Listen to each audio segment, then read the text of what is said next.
Jalen Brunson has become one of the best shooters in the entire NBA this season, and also Donte DiVincenzo should be the New York Knicks starting shooting guard, and we have to talk about all of this. So what's up, guys? Welcome back to Knicks Digest. My name is Chris, and we're going to jump right into things as we always do, because Jalen Brunson has been one of the best three-point shooters all season, and has also had a special start to his New York Knicks career.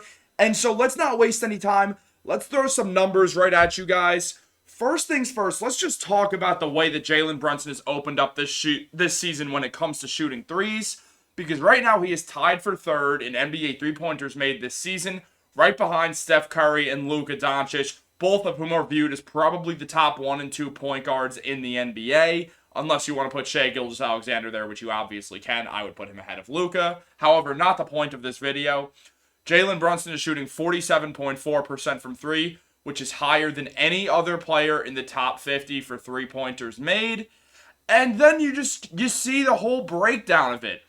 Brunson went from shooting just 3.2 threes per game last season up to taking almost 5 in his first season with the Knicks. And then this season, 7 per game, and he is hitting them. He's hitting 3.4 of them per game. He's shooting 44% on pull-up three-pointers on 4.4 attempts per game, which is the highest percentage by far of anyone in the top 20 for pull-up threes this season.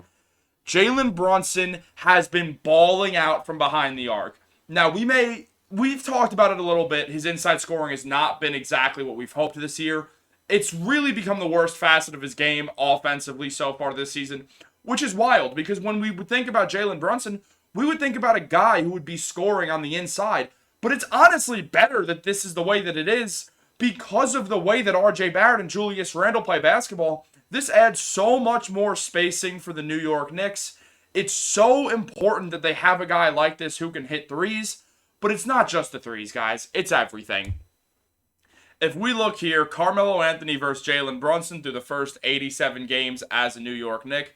Jalen Brunson has more total points, more total assists, better field goal percentage, better three-point percentage, better true shooting, higher plus-minus, and more wins. Now, I will throw a caveat in here as I do wholeheartedly believe Carmelo Anthony is the third best Knick of all time. I just watched his 60-point game, or 62-point game today, because that's on NBA League Pass, and that was a joy.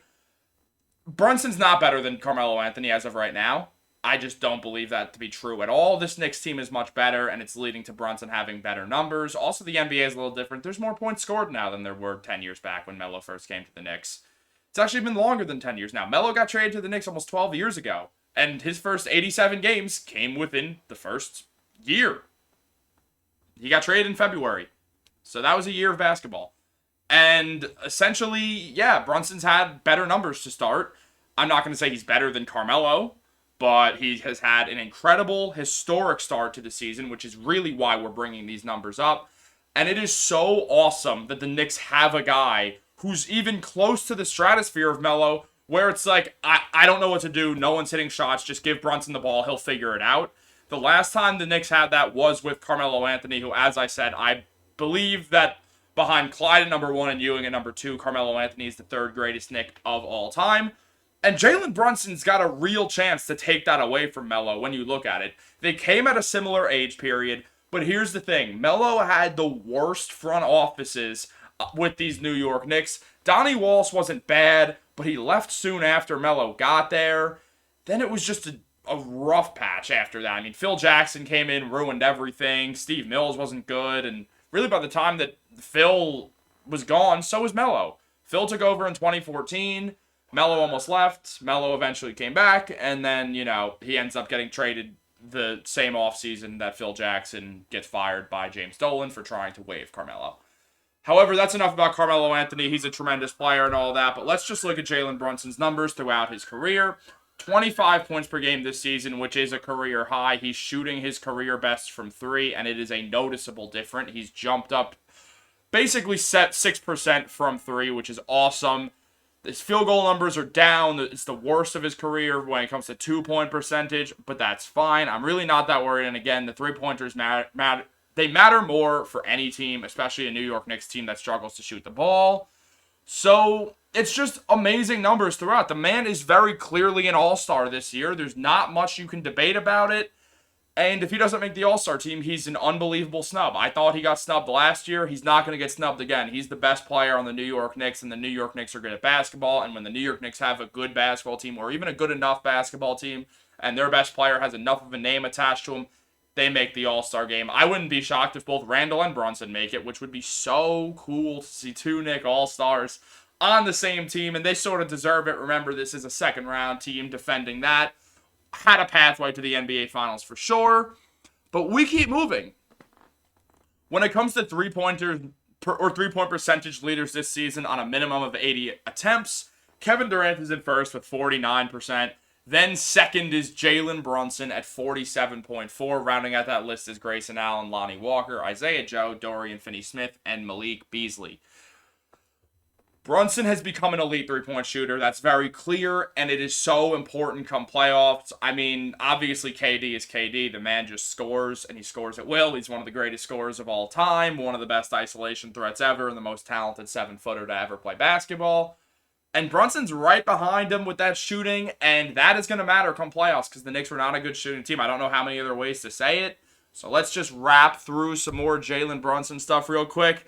Hype him up a little more because Steph Curry is obviously first in NBA three-pointers made. As you know, he is every year, every season, no matter what. He's also shooting at 43%. Jalen Brunson is third for NBA three-pointers made, but he is shooting 4% better than Steph Curry from three. Now I understand that Jalen Brunson has a pretty high shooting percentage in general from three, and sometimes people who shoot in greater volume, like Steph Curry, they're not gonna make as many, but I still don't care. Steph Curry's the greatest three-point shooter of all time, and Jalen Brunson shooting 4% better than him on 7 attempts per game.